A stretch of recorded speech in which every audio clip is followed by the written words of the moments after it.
Blue Ribbon Champion, the magnificent Chester.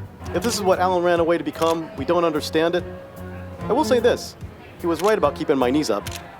Hey, my name is Damien Noble, and I puppeteer and voice the role of Chester Pinscher, one of Allan's very successful and better-looking brothers. Ouch. Cool, man. So, and you built a bunch of our puppets, didn't you?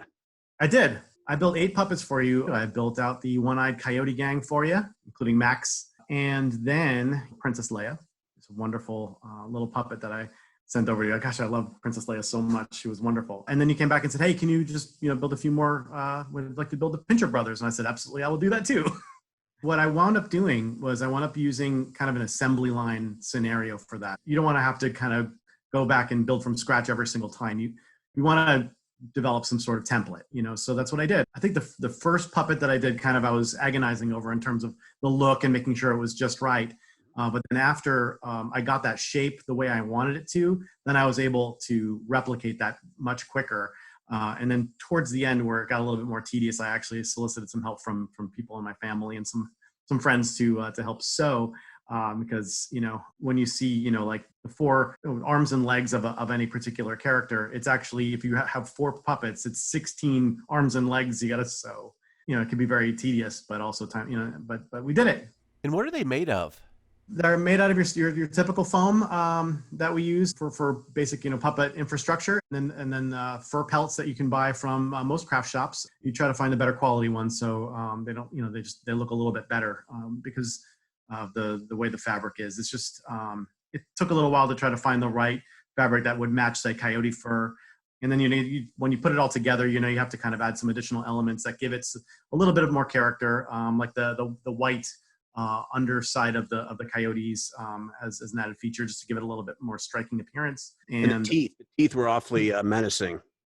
Yes, the teeth were made from a special kind of plastic that you can throw in boiling water, and they start out as pellets. They goop together. They kind of melt together, but after a couple of minutes out of the boiling water, it's much more pliable, and you can shape it into all different kinds of things. So I made tons of teeth, and then once they were done, I fixed them to the mouths of the coyote. So they look like coyotes, no doubt. They really you captured the coyote. You really did.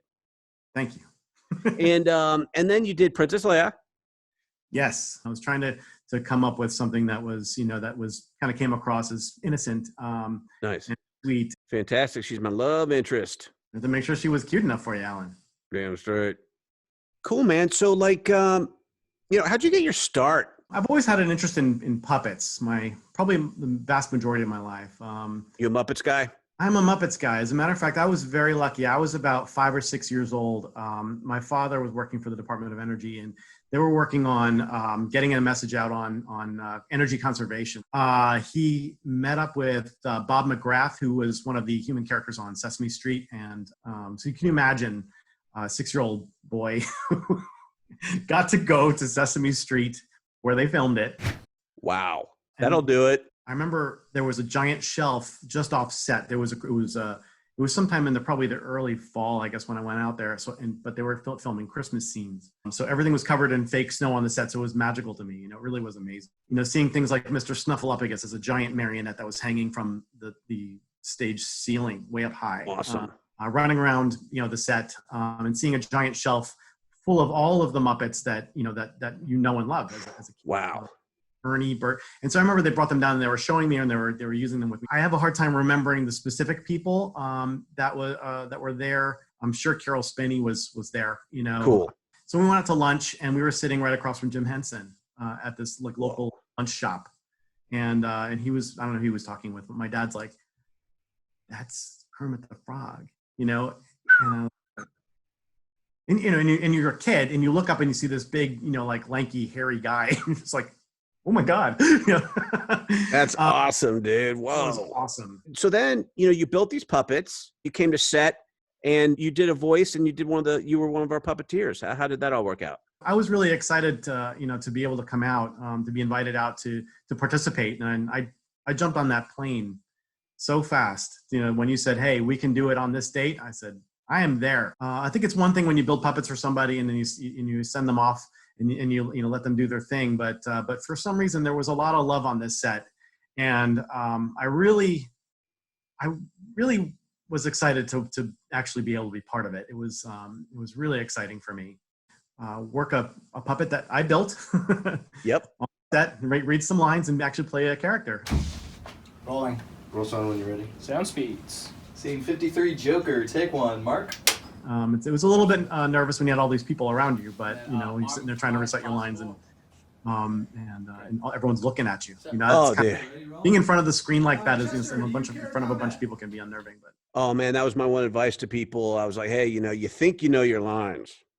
yeah, You think you know them, but then you get there and like everyone's like, hey, can you move a 1/4 inch to your left?